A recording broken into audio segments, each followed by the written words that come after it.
Serial blast से दहलाने की बड़ी साजिश का खुलासा करते हुए एटीएस ने अल-कायदा के इंडियन सब कॉन्टिनेंट मॉड्यूल अंसार गजवातुल हिंद संगठन से जुड़े 2 आतंकियों मिराजुल और मसीरुद्दीन को गिरफ्तार किया है।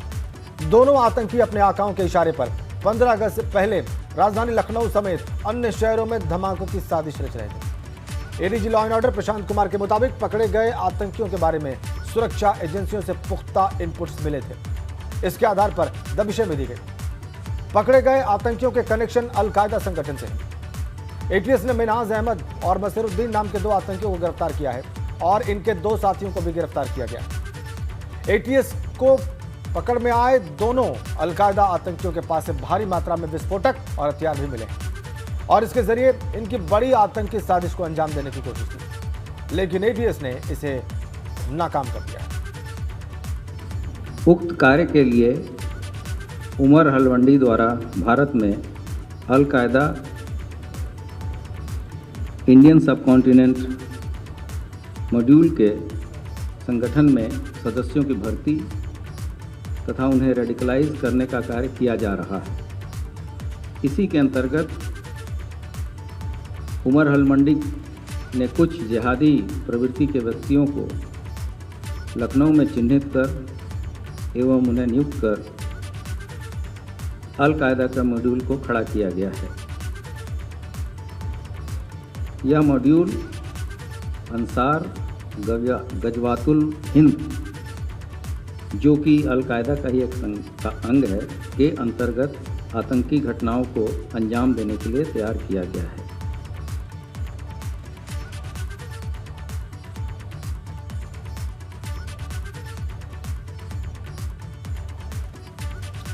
तो आपने एडीजी लॉ एंड ऑर्डर का वक्तव्य सुना इन गिरफ्तारियों के बाद और एटीएस के ऑपरेशन के बाद। उन्होंने जो कुछ और महत्वपूर्ण कहा वो भी आपको दिखाते हैं, सुनाते हैं। इस मॉड्यूल के जो प्रमुख सदस्य हैं उसका नाम है मिनहाज, मसीरुद्दीन व शकील। इनके नाम प्रकाश में आए हैं।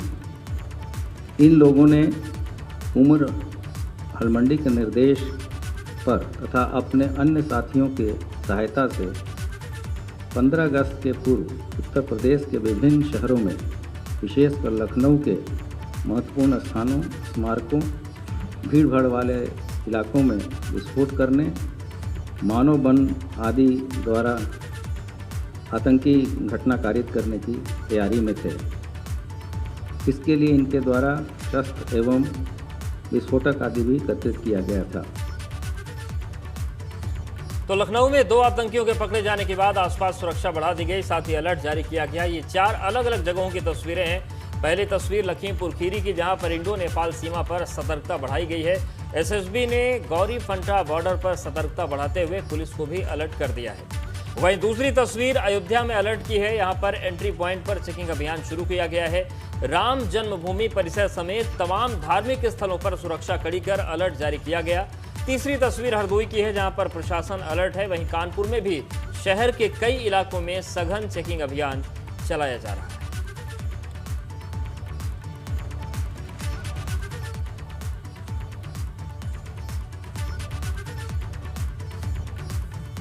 हमारे 4 सहयोगी 4 अलग अलग शहरों से इस वक्त हमारे साथ सीधा कनेक्ट है। लखनऊ से विवेक त्रिपाठी, वाराणसी से नीतीश पांडे, कानपुर से रतीश त्रिवेदी और दिल्ली से अविनाश तिवारी। चारों हमें इन शहरों की रिपोर्ट देंगे, यहाँ पर क्या चल रहा है सब कुछ विस्तार से बताएंगे। और शुरुआत करेंगे लखनऊ की बात से। विवेक वहाँ से हमारे साथ हैं। विवेक, कल पूरे दिन आपने रिपोर्ट किया और हमारे दर्शकों ने देखा कि लखनऊ में क्या हुआ, और उसके बाद से जो सुरक्षा चाक चौबंद की गई है उसकी तस्वीरें भी हम सुबह से दिखा रहे हैं। जो सघन चेकिंग अभियान चल रहा है उसके बारे में भी हमने दर्शकों को बताया। इनमें सबसे महत्वपूर्ण अभी तक क्या आपको दिखा है जो इस ऑपरेशन के बाद निकलकर सामने आया विवेक?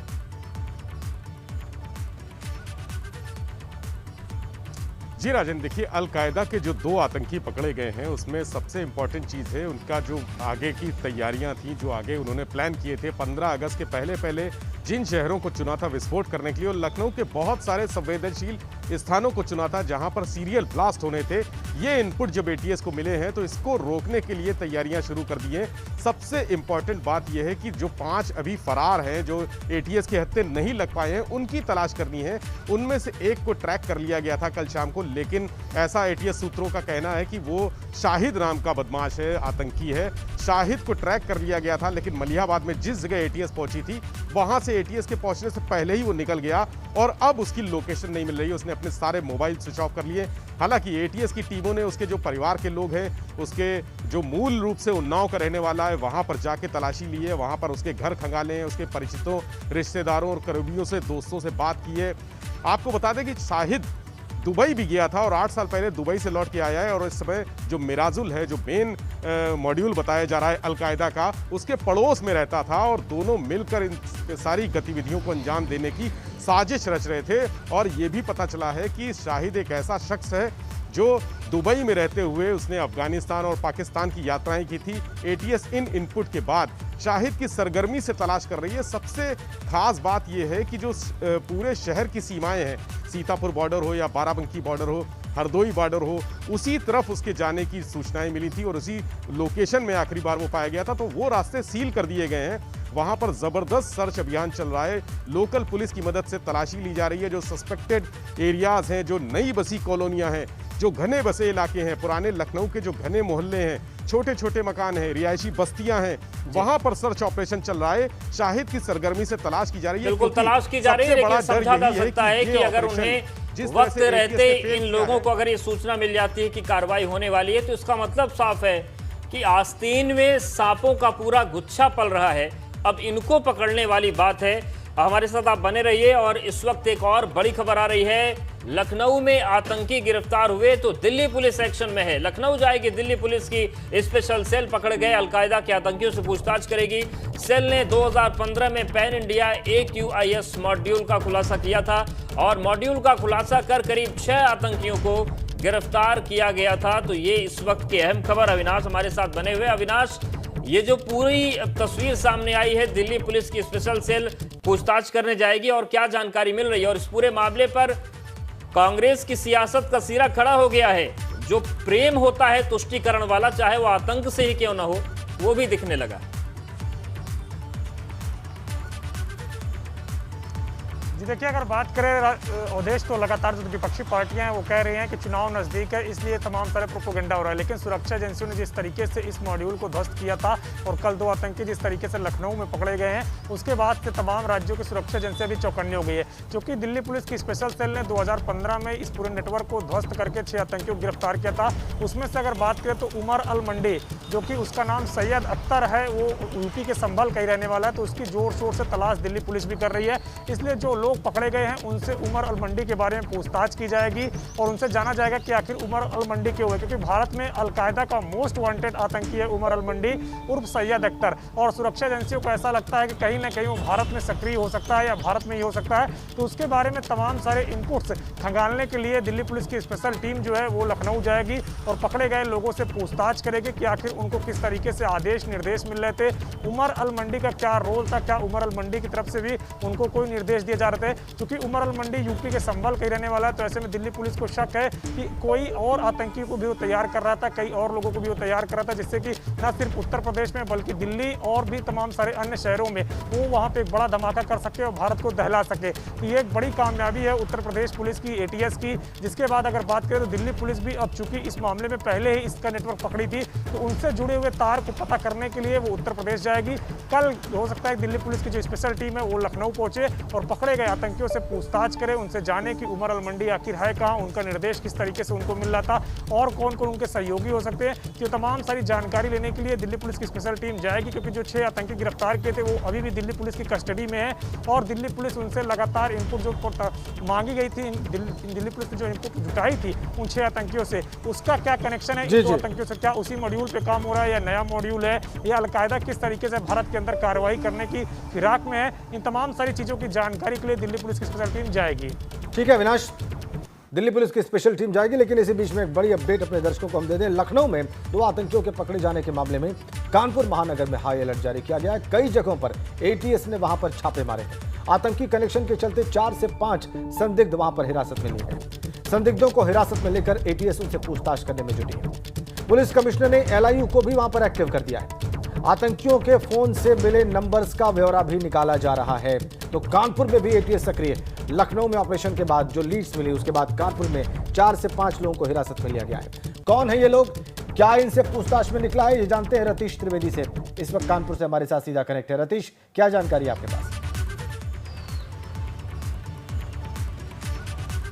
देखिए, लखनऊ में जब 2 आतंकवादी कल पकड़े गए, मसरुद्दीन और मिनहाज अहमद, उसके बाद से ही एटीएस की निगाह कानपुर में थी, क्योंकि कानपुर के कनेक्शन इससे जुड़ रहे थे। औद्योगिक नगरी कानपुर में पहले भी आईएसआईएस और हिजबुल मुजाहिदीन के आतंकवादी पकड़े जा चुके हैं और इसलिए कानपुर हमेशा से संवेदनशील रहा है आतंकवादी गतिविधियों को लेकर के।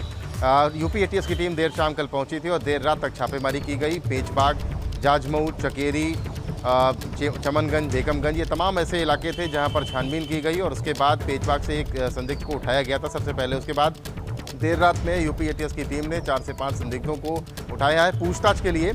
हालांकि पुलिस इस बात को कंफर्म नहीं कर रही, लेकिन जो हमारे सूत्र हैं उन्होंने साफ तौर पर यह कहा है कि यूपी एटीएस की छापेमारी में इन लोगों को पकड़ा गया है और इनसे पूछताछ जारी है, क्योंकि मोबाइल्स जो खरीदे गए थे आतंकवादियों के द्वारा वो कानपुर के थे और उनके मोबाइल से उनसे पूछताछ में कानपुर कनेक्शन की तस्दीक भी हुई है। यानी कानपुर के कई लोग ऐसे थे जो इनकी मदद कर रहे थे। नई सड़क का एक व्यक्ति है कानपुर के इलाके का, जहां का व्यक्ति बताया जा रहा है जो कानपुर में इस चीज़ को, मॉड्यूल को आगे ले जा रहा था। यानी इनकी सबसे बड़ा मददगार जो है वो नई सड़क के इलाके का बताया जा रहा है और इसी पर यूपी एटीएस की निगाह भी लगी हुई है।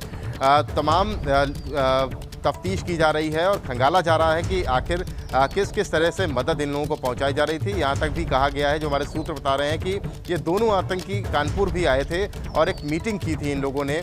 उसके बाद क्या प्लानिंग हुई, क्या रणनीति पे काम हुआ और किस तरह से अपनी खौफनाक और नापाक मंसूबों को अंजाम देने जा रहे थे, इन सभी की पड़ताल चल रही है। फिलहाल जो संदिग्ध हैं उनसे बिल्कुल पड़ताल चल रही है, पूछताछ चल रही है। दिल्ली पुलिस की स्पेशल सेल भी पूछताछ करेगी और बहुत खुलासे चौंकाने वाले हो सकते हैं। इन सब के बीच लखनऊ में पकड़े गए 2 आतंकवादियों से पूछताछ में संभल के रहने वाले अलकायदा के आतंकी उमर अल मंडी उर्फ सैयद अख्तर का नाम सामने आने के बाद संभल में सुरक्षा एजेंसियों ने डेरा डाल दिया है और बारीकी से उमर अल मंडी के ठिकानों और उसके परिवार की जानकारी ली जा रही है। सुरक्षा एजेंसियों को शक है कि संभल में आतंक का जखीरा मिल सकता है। लखनऊ के काकोरी इलाके में अलकायदा के 2 आतंकवादियों से पूछताछ के बाद उत्तर प्रदेश पुलिस ने दावा किया है कि ये दोनों आतंकवादी संभल के रहने वाले उमर अल मंडी और सैयद अख्तर के संपर्क में थे, जो अफगानिस्तान और पाकिस्तान के बॉर्डर पर रहकर भारतीय उपमहाद्वीप में अलकायदा की आतंकवादी गतिविधियों को अंजाम दे रहा है।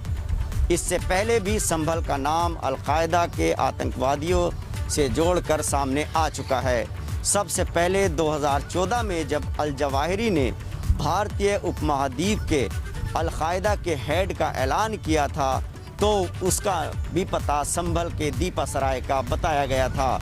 इसके बाद 2015 में दिल्ली पुलिस ने भारत के अलकायदा के सरगना आसिफ को संभल के दीपासराय से गिरफ्तार किया था और अब एक बार फिर संभल जो है वो आतंकवादियों का गढ़ माना जा रहा है। इसी वजह से अब संभल पुलिस, यूपी एटीएस और उत्तर प्रदेश एसटीएफ के साथ ही देश भर की तमाम सुरक्षा एजेंसियों की निगाह संभल पर हो चुकी है और संभल के तमाम इलाकों को बहुत बारीकी से खंगाला जा रहा है। खुफिया एजेंसियाँ संभल में डेरा डाले हुए हैं और हम भी आज संभल में दिन भर रहकर सैयद अख्तर उर्फ मंडी के ठिकानों का पता लगाने की कोशिश करेंगे। उसका परिवार संभल में कहाँ रहता है, हम इसकी भी जानकारी जुटाने की कोशिश करेंगे और स्थानीय पुलिस अधिकारियों से बात कर जो इंटेलिजेंस इनपुट मिले हैं उसके बारे में जानकारी आप तक पहुंचाएंगे। Ubaidur Rahman, ABP news network, Sambhal. Sambhal में जो चीज़ें सामने आई हैं उसके बारे में आपने जानकारियां देखी। इधर लखनऊ में आतंकियों के पकड़ने के बाद वाराणसी में अलर्ट है। संवेदनशील जगहों पर चौकसी बढ़ा दी गई है, चप्पे चप्पे पर अलर्ट है। हर गाड़ी की चेकिंग की जा रही है वाराणसी में। और क्या हो रहा है वहां पर ये बताएंगे नीतीश पांडे, वाराणसी से हमारे साथ जुड़े हुए हैं। वाराणसी में क्या देख रहे हैं आप खास नीतीश? राजेंद्र जी, प्रधानमंत्री का आगमन होने वाला है 15 जुलाई को, और इसके पहले भी अगर बात करें तो बनारस आतंकी वारदातों का दंश झेल चुका है।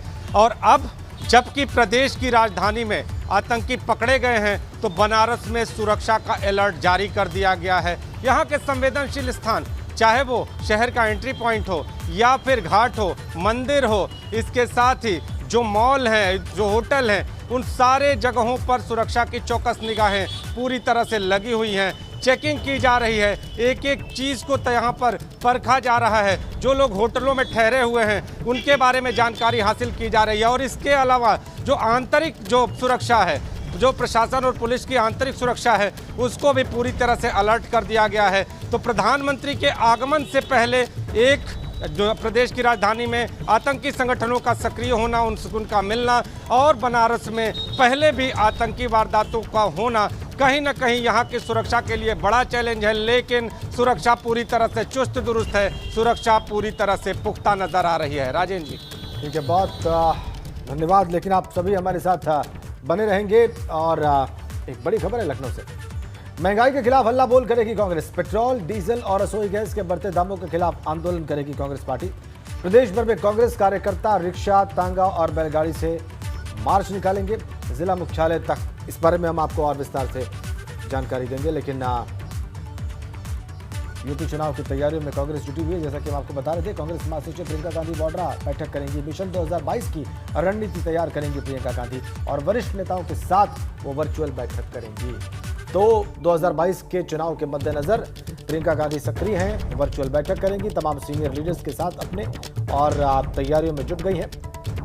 उन्हें देखना होगा कि वो लगभग डेढ़ पड़े संगठन को उत्तर प्रदेश में कैसे पुनर्जीवित कर पाती हैं, चुनाव के लिए कैसे तैयार कर पाती हैं, और कितनी सीटों पर चुनाव लड़ती हैं, किन समीकरणों के तहत वो आगे बढ़ती हैं। बहुत सारी चुनौतियां हैं उनके सामने। अविनाश तिवारी हमारे साथ सीधा कनेक्ट है दिल्ली से। अविनाश, ये वर्चुअल बैठक कब शुरू होगी प्रियंका गांधी की? कौन से सीनियर लीडर्स इस बैठक में वर्चुअली कनेक्ट करेंगे, और क्या और किस तरह का ये आयोजन है कांग्रेस पार्टी का रणनीति तैयार करने का? देखिए राजेंद्र, अगर बात करें तो तकरीबन 11:30 बजे से ये वर्चुअल बैठक होगी, जिसमें अगर कांग्रेस पार्टी की बात करें तो खुद प्रियंका गांधी वाड्रा मौजूद रहेंगे और उत्तर प्रदेश कांग्रेस के सभी सीनियर लीडर मौजूद रहेंगे। चाहे अगर बात करें तो पीएल पुनिया हो, सलमान खुर्शीद हो, प्रमोद तिवारी हो, प्रदेश अध्यक्ष अजय कुमार लल्लू हो, या फिर प्रदेश के जो पदाधिकारी हैं, जो महासचिव हैं वो हो, उन सभी से प्रियंका गांधी मंत्रणा करेंगे कि किस तरीके से अब तैयारियां की जाए 2022 के विधानसभा चुनाव को लेकर। क्योंकि प्रियंका गांधी जब कोरोना काल चल रहा था, वो भले ही सड़कों पर न गई हो, भले ही जनता के बीच में न गई हो, लेकिन अपने जो तमाम सारे जिला अध्यक्ष हैं उनसे विधानसभा वर जो संभावित प्रत्याशी हो सकते हैं, जो कांग्रेस के लिए लंबे समय से लड़ते रहे हैं और जो मजबूती के साथ विधानसभा चुनाव लड़ सकते हैं, ऐसे संभावित प्रत्याशियों के नाम को उन्होंने मंगवाया था और उसको भी उन्होंने देखा था कि कौन कौन कांग्रेस से संभावित प्रत्याशी हो सकते हैं। लगातार वो वर्चुअल बैठकें कर रही थी, और आज जो वर्चुअल बैठक होगी इसमें एक बात और वो तय करेंगी कि अब उत्तर प्रदेश में किस तरीके से आगे आंदोलन किया जाए, आगे रणनीति तैयार की जाए, और अपने दौरे को लेकर भी बातचीत करेंगे। क्योंकि प्रियंका गांधी का कार्यालय प्रियंका गांधी के इसी माह उत्तर प्रदेश के दौरे की तैयारी कर रहा है। प्रियंका गांधी इस माह उत्तर प्रदेश जाएंगी और किसी क्षेत्र में जाके तमाम सारे जो आंदोलन है उसमें शिरकत करेंगे, मुद्दे जो है तमाम उनमें शिरकत करेंगे। जो सूचना मिल रही है, प्रियंका गांधी सबसे पहले ऐसे परिवार के लोगों से मिलेंगी जिन्होंने अपने परिजनों को, जिन्होंने अपने लोगों को कोरोना काल के दौरान खोया है, जिनका निधन हुआ है कोरोना काल के दौरान, ऐसे लोगों से भी प्रियंका गांधी मुलाकात करेंगी अपने उत्तर प्रदेश के दौरे में। तो ये महत्वपूर्ण आज की बैठक है, क्योंकि आज की जो बैठक होगी इसमें कांग्रेस की रणनीति तय होगी कि 2022 के चुनाव के लिए अब किस तरीके से कांग्रेस पार्टी आगे बढ़े, प्रियंका गांधी का दौरा किस तरीके से हो, प्रियंका गांधी की भूमिका किस तरीके से हो, इन तमाम सारी चीजों को लेकर कांग्रेस के जो तमाम सारे सीनियर लीडर हैं, जो अपने अपने क्षेत्र के दिग्गज माने जाते हैं, करेंगे। लेकिन देखने वाली बात होगी कि ये जो पूरा तैयार किया जाएगा, सियासी कार्यक्रम बनेगा, उसका कितना फायदा 2022 में मिलता है। लखनऊ से बड़ी खबर है, महंगाई के खिलाफ हल्ला बोल करेगी कांग्रेस। पेट्रोल, डीजल, रसोई गैस के बढ़ते दामों के खिलाफ आंदोलन होगा और प्रदेश भर में कांग्रेस कार्यकर्ता रिक्शा, तांगा, बैलगाड़ी से मार्च निकालेंगे। जिला मुख्यालय तक 5 किलोमीटर रिक्शा खींचकर विरोध जताएगी कांग्रेस। तो उत्तर प्रदेश में महंगाई के मुद्दे पर एक बड़ा आंदोलन खड़ा करने की कोशिश में कांग्रेस है, और कांग्रेस कार्यकर्ता रिक्शा खींचेंगे, 5 किलोमीटर तक विरोध जताया जाएगा, बैलगाड़ी यात्राएं निकलेंगी और जनता के बीच ये संदेश देने की कोशिश की जाएगी कि चाहे पेट्रोल डीजल हो, चाहे रसोई गैस हो, इसके बढ़ते दामों को भारतीय जनता पार्टी की केंद्र और राज्य सरकारें नहीं संभाल पा रही हैं और सभी जिला मुख्यालयों तक ये यात्रा निकाली जाएगी। तो महंगाई के खिलाफ कांग्रेस हल्ला बोल करेगी और कांग्रेस कार्यकर्ता रिक्शा, तागा, बैलगाड़ी से मार्च निकालेंगे। जिला मुख्यालयों तक ये प्रदर्शन होगा, 5 किलोमीटर रिक्शा खींचा जाएगा और ये संदेश दी जाएगी कि किस तरीके से स्थितियां बिगड़ी। और हमारे साथ लखनऊ से विवेक त्रिपाठी जुड़े हुए हैं, वाराणसी से नीतीश है, कानपुर से रतीश और आगरा से नितिन उपाध्याय जुड़ गए हैं। विवेक, सबसे पहले आपके पास ही आ रहे हैं। जिस तरीके से एक आंदोलन खड़ा करने की कोशिश की जा रही है, क्या पूरी रूपरेखा है और किस तरीके से सरकार को घेरने की कोशिश होगी? जी देखिए, प्रदेश कांग्रेस अध्यक्ष अजय कुमार लल्लू के नेतृत्व में यहाँ पर आंदोलन शुरू किया जाएगा और उनकी कोशिश ये रहती है कि किसी भी तरह विधानसभा भवन पहुँच जाएं या मुख्यमंत्री आवास पहुँच जाएं। जिस तरह से वो लगातार उग्र आंदोलन करते हैं, अजय लल्लू कई बार आंदोलन करते हुए लाठी का शिकार भी हो चुके हैं, मारपीट भी उनके साथ हो चुकी है, कई बार जेल भी जा चुके हैं, उनके ऊपर मुकदमे भी है, लेकिन उनके नेतृत्व में लखनऊ में ज़बरदस्त आंदोलन होता है। कोशिश ये है कि इसी तरह का उग्र आंदोलन महंगाई को लेकर प्रदेश के सभी जनपदों में हो, सभी जनपद के मुख्यालय हैं। ठीक है, अजय लल्लू लीड करेंगे लखनऊ में, आप बता रहे हैं। विवेक, वाराणसी चलते हैं नीतीश पांडे के पास। वाराणसी में प्रदर्शन कैसा होगा, कौन लीड करेगा? नीतीश। राजेंद्र जी, 2 गुट हैं यहाँ पर।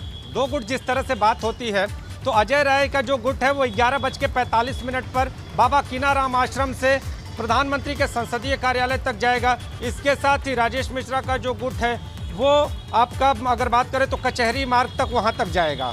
आपको बता दें कि बनारस में प्रदर्शन उग्र है और उग्र होने के साथ बनारस में तो खासतौर पे इसलिए उग्र है कि प्रधानमंत्री का संसदीय क्षेत्र है, आने वाला चुनाव है, विधानसभा चुनाव है और उसमें कहीं ना कहीं महंगाई को मुद्दा बनाने का प्रयास होगा। तो आज कांग्रेस का पीएम का क्षेत्र है, इसलिए दो अलग अलग से आगे बढ़ेंगे। रतीश भी हमारे साथ बने। रतीश, कानपुर में किस तरीके से आंदोलन आगे बढ़ेगा और क्या ताकत दिखाने की कोशिश है वहां पर? देखिए, कांग्रेस ताकत दिखाने की कोशिश इसलिए भी कर रही है क्योंकि ब्लॉक प्रमुखी का चुनाव, जिला पंचायत अध्यक्ष का चुनाव या पंचायत के चुनाव में कांग्रेस की प्रेजेंस देखी ही नहीं गई। यानी कांग्रेस के लिए मजबूरी भी है और जरूरी भी है। मजबूरी इसलिए क्योंकि विपक्ष के रूप में उत्तर प्रदेश में केवल समाजवादी पार्टी को मान लिया गया है और कांग्रेस इसीलिए अपनी जोर आजमाइश में लगी हुई है। आज पेट्रोल पदार्थ के जो उत्पाद के दाम बढ़ रहे हैं, पेट्रोलियम और डीजल के, उनके लिए आज प्रदर्शन किया जाएगा और खड़खड़ा और टांगा पर चल करके ये दिखाया जाएगा सांकेतिक रूप से कि अब आम आदमी के पहुंच से पेट्रोलियम। बिल्कुल ठीक है आपने रतीश, आपने बहुत महत्वपूर्ण बात कही कि पिछले जो पंचायत चुनाव हुए उसमें कांग्रेस कहीं फाइट में दिखाई नहीं दी। उनका कोई कैंडिडेट इतनी मजबूत स्थिति में पहुंचा हो, जीतने की स्थिति में आया हो, ऐसी बात नजर नहीं आई। नितिन उपाध्याय के पास चलते हैं। आगरा में क्या स्थिति रहेगी आज इन प्रदर्शनों की? नितिन, देखिए, आगरा में आज कांग्रेस का बड़ा प्रदर्शन है, ऐसा ऐलान कांग्रेस महानगर और कांग्रेस की जिला इकाई की तरफ से किया गया है। प्रतापपुरा चौराहे से लेकर कलेक्ट्रेट तक बैलगाड़ी और घोड़ा गाड़ी के जरिए तमाम जो कांग्रेसी नेता सवार होकर कलेक्ट्रेट पहुंचेंगे। प्रतापपुरा चौराहे से 11 बजे से ये प्रदर्शन की उन्होंने सूचना दी है। अब देखना ये है कि आज जो महंगाई और को लेकर और तमाम अन्य मुद्दों को लेकर जो प्रदर्शन हो रहा है उसमें किस तरीके से कांग्रेसी कार्यकर्ता कितना बढ़ चढ़कर हिस्सा ले पाते हैं। और इसी तरह से 15 तारीख को आगरा में समाजवादी पार्टी का प्रदर्शन है। तो कुल मिला के कहा जाए अब विपक्ष महंगाई और तमाम अन्य मुद्दों को लेकर इसको एक राजनीतिक मुद्दा बनाने लगा है। 2022 पर महंगाई एक विषय है, इसमें कोई दो राय नहीं है। और आज कह रहे हैं आप कि कांग्रेस और फिर 15 तारीख को समाजवादी पार्टी भी इसी विषय को लेकर प्रदर्शन करेगी।